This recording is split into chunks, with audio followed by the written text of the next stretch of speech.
Mis queridísimas amistades, compañeros de medicina, compañeros de oftalmología, optómetras y demás personas a las que les guste o les interese todo este tema de la fisiología ocular relacionada con el glaucoma crónico de ángulo abierto.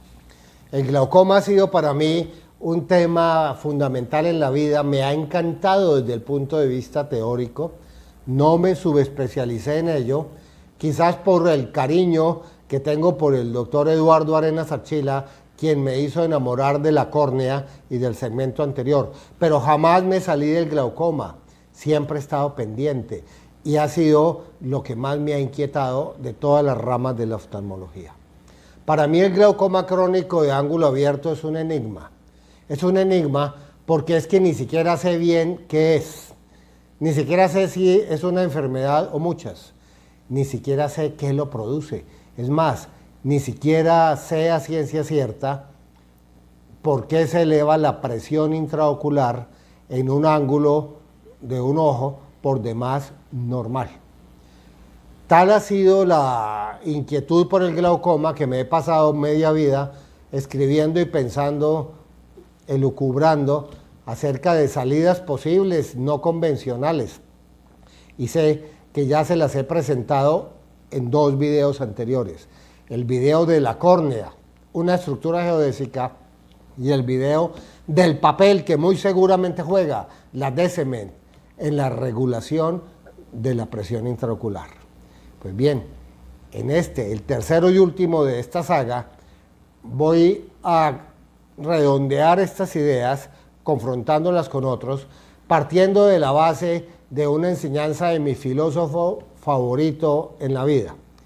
Mi filósofo favorito, un contemporáneo, se llama Antonio Escojotado, y él escribió una frase maravillosa que yo adapto ahora para la glaucomatología. Él dijo lo siguiente, y adaptado sonaría de esta manera: debemos tener el coraje de ir desmintiéndonos cada vez que observamos detenidamente ese fenómeno sorprendente siempre que es el glaucoma. Es un honor ser confrontados por su realidad y que la verdad vaya emergiendo, así sea la que no sabíamos, para que sea la verdad y la realidad la que nos desmienta.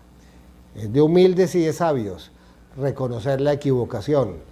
Y si hemos estado buscando toda la vida por el camino que no es, pues ya es hora de mirar otras opciones y de pronto cambiar de rumbo. Ese es el preámbulo del trabajo que les voy a presentar, que se llama Mis ideas acerca del glaucoma, pero se refiere al glaucoma crónico de ángulo abierto. Acompáñenme pues. Con la frase aquí de Antonio Escotado al lado mío y con una pequeña anotación en la parte de abajo que vale la pena leer, vamos a continuar. Tanto en este enigmático tema como en otras realidades de esta profesión, deberíamos ser investigadores más que confirmadores. Sabio esto. He querido llamar a esta presentación Mis ideas acerca del glaucoma entre el sueño y la pesadilla, porque pienso que en glaucoma estamos en ese punto, entre lo que soñamos y lo que creemos saber, pero que de pronto es una pesadilla. Y es una presentación del Museo Comunitario Ambiental de Florida Blanca, que queda en el Parque Natural Regional Cerro de la Judía. ¿Por qué? Porque allá nacen muchísimos ríos, y viendo estas caídas de agua que se encuentran por doquier, no puedo menos que pensar que aún nos falta mucho por saber de la dinámica del flujo del humor acuoso. De estas elucubraciones, porque es lo que son, filosóficas, científico-poéticas, irreverentes, porque es mi manera de ser, han sido dedicadas desde siempre para mi profesor Eduardo Arenas Archila. Eduardo Arenas Archila, mi gran maestro, es mi padre en la oftalmología y en la vida, porque me ha acompañado siempre y lo quiero y lo respeto como tal. Pero Eduardo Arenas Archila, desde que yo era residente de oftalmología, no se rió de mis ocurrencias, o sí se reía, pero con la risa de la buena. Y me dio margen para seguir y para seguir y para seguir explorando sin frenarme, sin pensar que estaba medio loco. Y yo le agradezco eso porque me ha hecho feliz el saber o el creer que sé algo que la mayoría todavía ni cree que no sabe. Entonces, la conferencia está dedicada a mi papá Eduardo Arenas. Y busco que al terminar esta conferencia, muchos de ustedes quisieran hacer parte o invitarme a conformar un grupo de lluvia de ideas de glaucoma. Lluvia de ideas partiendo desde lo absurdo, si ustedes quieren, para tratar de encontrar la verdad, porque la verdad, en realidad, verdad no es. Desde el advenimiento, el conocimiento del principio de incertidumbre de la física cuántica, hoy sabemos que lo único que puede ser cierto es que no hay nada cierto y que la única certidumbre es la incertidumbre. Pero podemos ir acercándonos, juntando pedacitos de verdad aportados por cada uno de nosotros. Y los temas serían estos: las causas probables de la elevación de la presión intraocular en el glaucoma crónico de ángulo abierto. Los mecanismos involucrados. Vayamos desde lo tradicional hasta lo novedoso. Miremos lo que se sabe que no se sabe. ¿Por qué se sube? Lo que se cree que se sabe y en realidad no se sabe. Lo que se sabe pero no se cree. Y lo que no se sabe y ni idea. También una relación entre la presión, tensión y lesión, que muchos de nosotros confundimos los términos. ¿Acaso lo que estamos midiendo con el tonómetro es en realidad la presión intraocular? ¿Qué es la presión y qué sería la tensión? Eso nos confunde a todos. Y por último, el capítulo dedicado a neuroprotección y endotelio vascular, donde vamos a ver el equilibrio entre el óxido nítrico y la endotelina 1 en la génesis del glaucoma. Acompáñenme, por favor. Voy a acercar la cámara para que puedan ustedes ver con más detenimiento las diapositivas. Y ojalá genere muchísima inconformidad esta conferencia. Ojalá los saque de la zona de comodidad. Ojalá tengan ganas de darme, porque de ahí van a salir ideas. Y lo que nosotros queremos es ideas, mejor dicho, queremos ideotas. Sí, compañeros, filosofando aquí. Si la piedra fundamental del materialismo es la materia y del idealismo es la idea, entonces, ¿cuál sería la piedra fundamental sobre la que se soporta la glaucomatología? ¿Acaso se sabe por qué se eleva gradualmente y se mantiene elevada la presión intraocular en el glaucoma crónico de ángulo abierto? Albert Einstein dijo: si todo te da igual, estás haciendo mal las cuentas. Y es esa incertidumbre la que me está volviendo glaucomatoloco.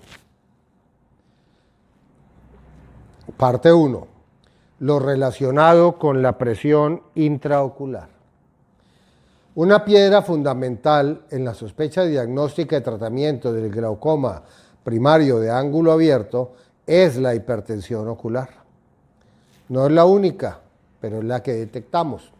Pero aún no sabemos por qué se eleva la presión intraocular ni cuál es su mecanismo de feedback.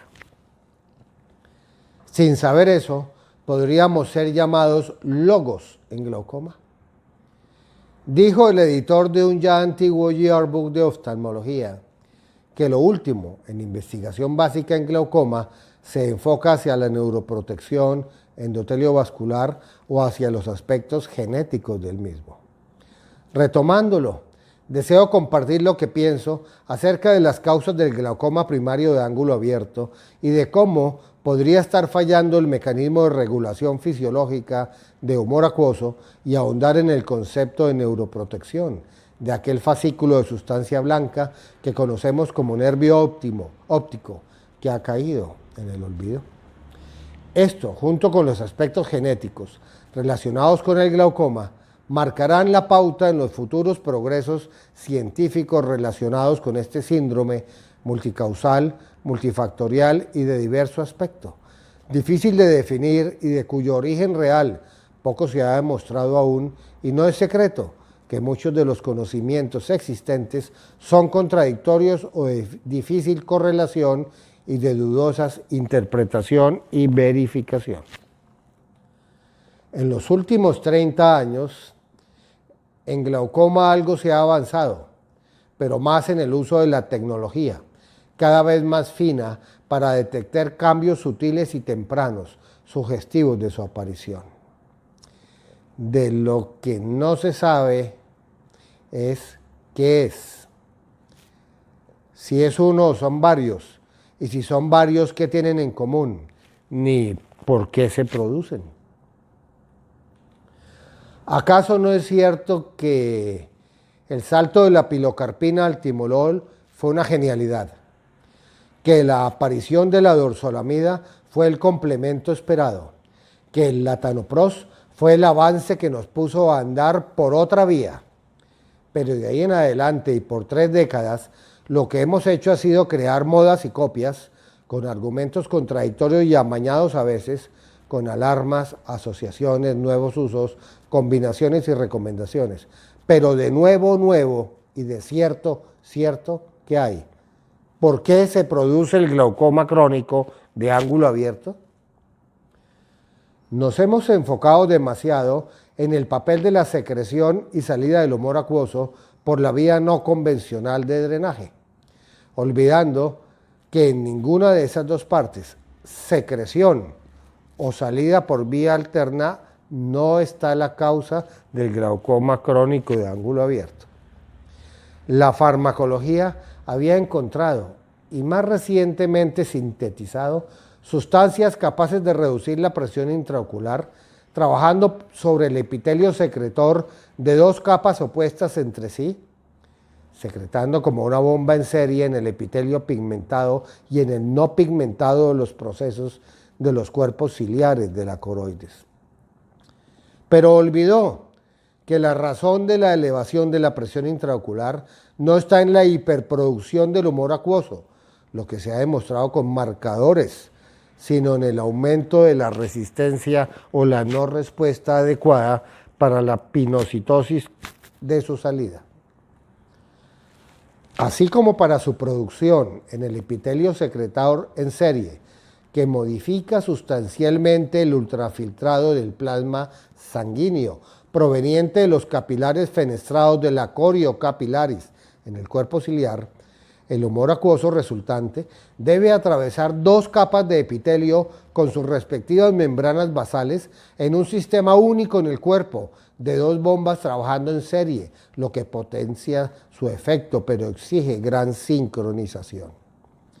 También, para dejar la cámara anterior del ojo, el humor acuoso debe ser transportado activamente por otras 2 capas de epitelios que son barreras y con su estroma de tejido conectivo laxo en medio antes de alcanzar el lumen del canal de Schlemm, y de ahí sí, por canales en libre difusión, sin consumo energético, pasar a las venas acuosas y a las venas epiesclerales y a la circulación general. La histología del ángulo corneoescleral es sumamente hermosa y compleja, llamando poderosamente la atención que no existen comunicaciones directas, ni de tipo poro o canal o de cualquier índole, entre la capa más externa de la pared con el interior del canal de Schlemm. La pared externa del sistema de drenaje del humor acuoso está recubierta por membrana citoplasmática, mitocondrias y organelas de transporte activo pinocítico de las prolongaciones digitiformes de las células endoteliales de la línea de Schwalbe, que allí pierden su hexagonalidad característica, pero conservan la ubicación de los cuerpos y núcleos celulares. Lo que constituyen en verdad es el mesotelio posterior mesenquimatoso de la córnea, que tapiza una cavidad, ya que no es un verdadero endotelio porque no recubre un vaso, además de su correspondiente lámina basal, que es la continuación de la gruesa y compleja lámina de Descemet ya adelgazada, de algo de estroma de tejido conectivo laxo trabecular, de la lámina basal del endotelio de la cara interna del canal de Schlemm y por último de la propia célula endotelial del citado canal, conformando así las 5 barreras que debe pasar una gotica de humor acuoso para salir de la casi hermética cámara anterior del ojo. Resumiendo, una gotita de humor acuoso debe ser transportada y atravesar 5 barreras, 2 no porosas ni permeables para él, antes de alcanzar el interior del canal de Schlemm. No es una difusión libre ni tampoco facilitada, sino transporte activo con consumo energético en vesículas pinocíticas. Es en alguna de estas 5 barreras, en especial en alguna o en ambas de las no permeables, que son las conformadas por las membranas citoplasmáticas de los 2 endotelios, entre comillas, del canal de Schlemm en su pared interna y externa, en donde, por alguna razón no aclarada aún, pero relacionada con la formación y rapidez de reciclamiento de las vesículas pinocíticas en las que viaja el humor acuoso, es en donde debe estar la causa del aumento de la resistencia a la salida del mismo y que conlleva al aumento sostenido de la presión intraocular. Miremoslo de esta manera. Si por alguna razón del ritmo circadiano, ya sea mediada por el cortisol u otra causa, se incrementa la rata de secreción de humor acuoso por las 2 capas del epitelio secretor de los procesos ciliares trabajando en serie, el incremento es mayor volumen, resultante en una cámara teóricamente rígida como la anterior, y esto hará que la presión se incremente. Esta fuerza se aplicará uniformemente de manera vectorial, perpendicularmente en todos los puntos de la pared interna del ojo, siendo soportada en su parte anterior por la córnea y en ella también por las múltiples capas de enmayado hexagonal reforzado que es la lámina de Descemet, que sufrirán una tensión resultante al estar separadas entre sí por material amorfo glúcido e ionizado y en un esfuerzo por esa causa, transmitiendo esa fuerza tensional secundaria a su deformación postero-anterior a la base, que es la línea de Schwalbe, desencadenando una excitación local de las células endoteliales adyacentes con las posibles consecuencias supuestas en mi modelo de la córnea geodésica y del papel de la lámina de Descemet en la regulación de la presión intraocular. Por otro lado, la presión intraocular soportada por la pared de la red trabecular, al ser perpendicular esa fuerza, que es la presión, a la pared, no se va a convertir en tensión, sino en compresión, provocando un aplastamiento, tendiendo más a cerrarla que a abrirla, contrario a lo esperado. Todos los sistemas secretores en el organismo tienen un mecanismo de feedback que le autorregula fisiológicamente en respuesta a los cambios circadianos y reflejos. Entonces, ¿cuál es el feedback en el ojo para la regularización de la rata de excreción y de salida del humor acuoso de la cámara anterior? Como todos los sistemas fisiológicos acoplados del organismo, tiene que existir uno o varios mecanismos de autorregulación de la intensidad en ese transporte activo, mediado por vesículas membranosas del tipo pinocitosis, ya que la composición del fluido transportado no se modifica durante su paso por los 2 endotelios, por lo que no se trata de una actividad secretoria propiamente dicha, sino un mero transporte en vesículas membranosas observadas con el microscopio electrónico con humor acuoso marcado radioactivamente. Tampoco es la presión sobre la pared del endotelio a nivel trabecular, porque parece no notar que la presión intraocular está aumentada en la hipertensión ocular ni en el glaucoma primario de ángulo abierto. Tiene que haber algún sistema mucho más sensible a los cambios sutiles de presión en la cámara anterior que alerte a las células endoteliales y a sus prolongaciones a nivel del canal de Schlemm para que incrementen la velocidad y magnitud absoluta de transporte de humor acuoso a través de ellas. Muchos se han hecho la pregunta ¿de dónde está la falla?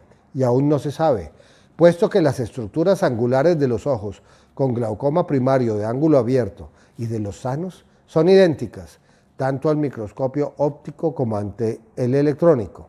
Entonces, si la falla no es estructural, debe ser funcional, y la función puede verse afectada por incompetencia de las membranas celulares de los dos endotelios para la función de transporte y por pinocitosis. Pero entonces, ¿desaparecerán las vesículas pinocíticas que siguen viéndose?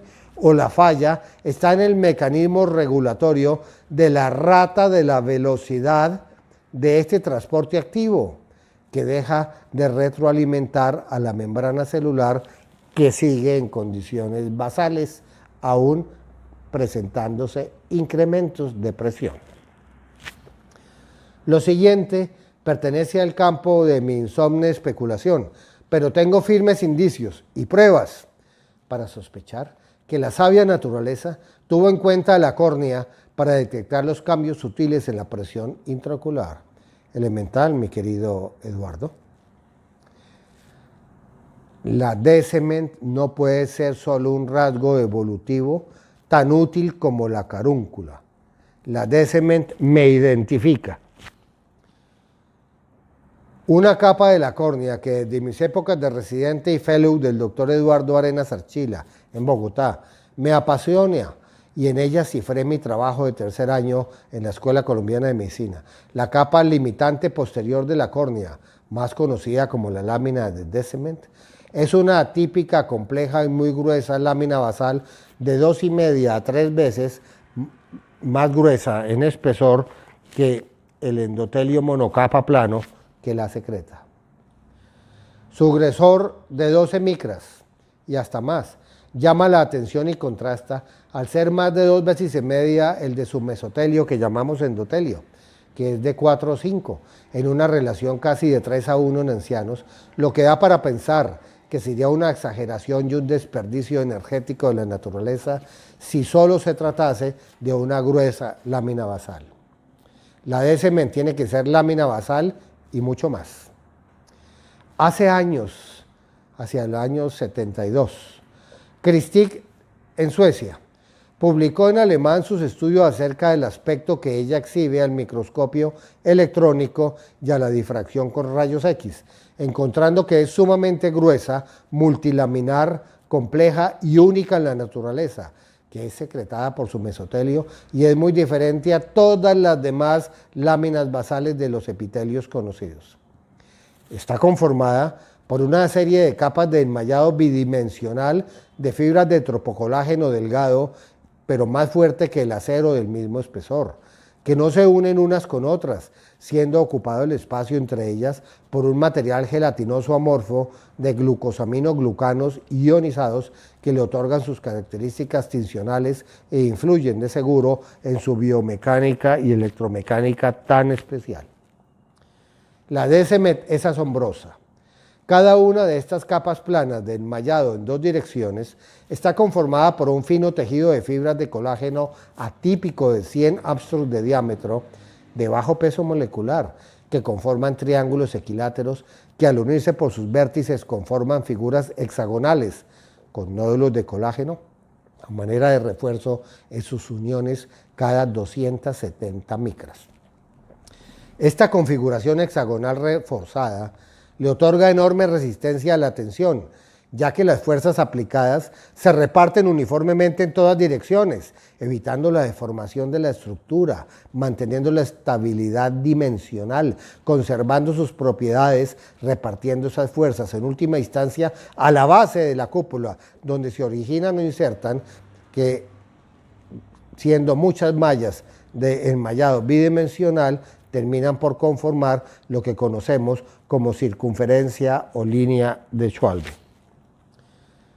Si de acuerdo a lo observado, la lámina de D-cement es una serie de redes cupuliformes bidimensionales independientes, sin uniones entre ellas, de tejido hexagonal reforzado, sumamente resistente, que puede difundir las tensiones uniformemente a lo largo de la circunferencia del perímetro de su base, entonces ella podría comunicar a su base, que es la línea de Schwalbe, que a su vez es el ápex del triángulo que constituye el ángulo camerular, en donde se insertan las trabéculas de la red del mismo y que hace parte de la mal llamada membrana basal, que es una lámina de las células endoteliales que le recubren, puede transmitir las sutiles diferencias de presión detectadas en la cámara anterior, ya que esa presión se aplica perpendicularmente a cada punto de estas redes y ellas lo transmitirán de forma paralela como tensión a la base descrita. Y aquí es donde se darían dos fenómenos. Primero, un estiramiento de las trabéculas, como ocurre cuando se tensa el músculo ciliar, pero por su conformación esto terminaría en un aplastamiento. O dos, el inicio de una reacción en cadena de estímulos sobre las células endoteliales adyacentes a la línea de Schwalbe, que son las mismas células que han perdido su configuración geométrica de poliedro y que ahora emiten prolongaciones digitiformes de la membrana y del citoplasma que recubren tanto las trabéculas, las laminillas y la pared externa del canal de Schlemm. El núcleo quedó sobre la línea de Schwalbe, pero es en este recubrimiento externo en donde supongo que está una de las más fuertes barreras para el transporte del humor acuoso hacia el interior del canal, para que por medio de un incremento del ATP u otro mensajero energético intracelular se introduzca a la membrana citoplasmática, se induzca a conformar vesículas pinocíticas que engloben porciones de humor acuoso cada vez a mayor velocidad, con el fin de retirar el exceso del contenido hídrico dentro del continente hermético y así volver a la presión normal. ¿Y qué tendría que ver la lámina de Descemet en la hipertensión ocular? Postulo que la degeneración de las capas o la alteración del contenido de la disposición espacial de sus componentes, incluso cambios en la ionización, altera la capacidad de transmitir los cambios sutiles de tensión a las células endoteliales localizadas en su base, de forma tal que se pierde el mecanismo de autorregulación entre el incremento de la tensión secundaria de la presión y el aceleramiento de la rata de transporte endotelial de humor acuoso hacia la luz del canal de Schlemm, teniendo como resultado un incremento sostenido y gradual de la presión intraocular. Observando la conformación de la lámina, pues no cumple con la definición de membrana biológica, creo que esta también puede ser comprimida por sectores en cuanto a su espesor se refiere, deformándose selectiva y proporcionalmente a la ubicación y magnitud de la fuerza que de adentro a afuera se le aplique, transmitiendo esta presión en forma de tensión paralela a la superficie hasta el sitio de origen e inserción en la base, que es la línea de Schwalbe. A mayor presión, mayor número de capas de las láminas bidimensionales de la Descemet serán comprimidas, mayor será la magnitud de la tensión transmitida por sus extremos a la base, que es la circunferencia de Schwalbe, pero también habrá desplazamiento del gel de glucosaminoglicanos altamente ionizado que podrían tener efectos electromecánicos. Es un fenómeno de excitación local que altera el potencial de reposo de las membranas celulares, desencadenando una cascada excitatoria con consumo de energía que se transmite a sus prolongaciones y una vez superada la excitación, porque baja la presión, vuelven a su estado de reposo. Es algo parecido a lo que podría ocurrir cuando con un dedo comprimimos las laminillas de una persiana en una ventana. Es en este punto donde ocurriría algo que podría ser similar, guardadas proporciones, a lo observado con las hojitas de la planta adormidera, la cual, cuando se la toca con diferente fuerza, responde de distinta manera. Si apenas la roza el viento no le pasa nada, pero si se toca con un dedo, de acuerdo con la magnitud del toque, sus hojas progresivamente se van cerrando, cada vez en número mayor, en un fenómeno de excitación local reversible. Sigamos a este posible mecanismo de feedback corneal de esta manera.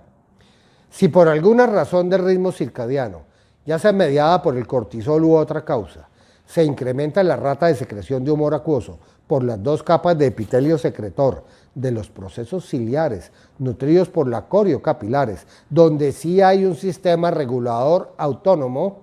El incremento del volumen de líquido resultante en una cámara teóricamente rígida, como es la anterior del ojo, hará que la presión intraocular se incremente gradual y sostenidamente. Esta fuerza se aplicará uniformemente de manera vectorial, perpendicularmente en todos los puntos de la pared interna del ojo, siendo soportada en su parte anterior por la córnea y sus 5 capas, con un radio de curvatura y espesor menor del de la esclerótica. En ella, también por las múltiples capas independientes de enmayado hexagonal y reforzado de tropocolágeno, que es la gruesa y compleja lámina de Descemet, que sufrirán una tensión resultante al estar las láminas paralelas pero separadas entre sí sin uniones por material amorfo, glúcido e ionizado.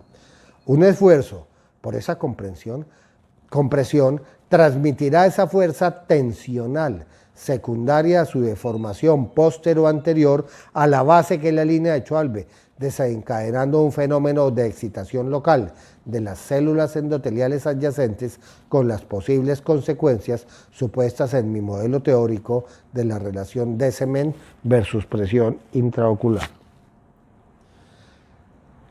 Creo que al tensarse gradualmente determinado número de capas de la lámina de Descemet, compuesta por varias capas de redes muy fuertes de enmayado hexagonal bidimensional que no se tocan entre ellas, esa fuerza proporcional a la presión ejercida, pero convertida en tensión para poder ser transmitida a la base, se convierte en un estímulo para la célula endotelial adyacente a la línea de Schwalbe, que es la misma que emite sus prolongaciones digitiformes para recubrir las estructuras de las barreras del canal de Schlemm, para que incrementen su rata de pinocitosis de humor acuoso, incrementando así la salida neta del mismo y devolviendo la presión intraocular a los límites fisiológicos normales. ¿Será que con esto, al fin, los glaucomatólogos podrán saber por qué se eleva la presión intraocular en la hipertensión ocular?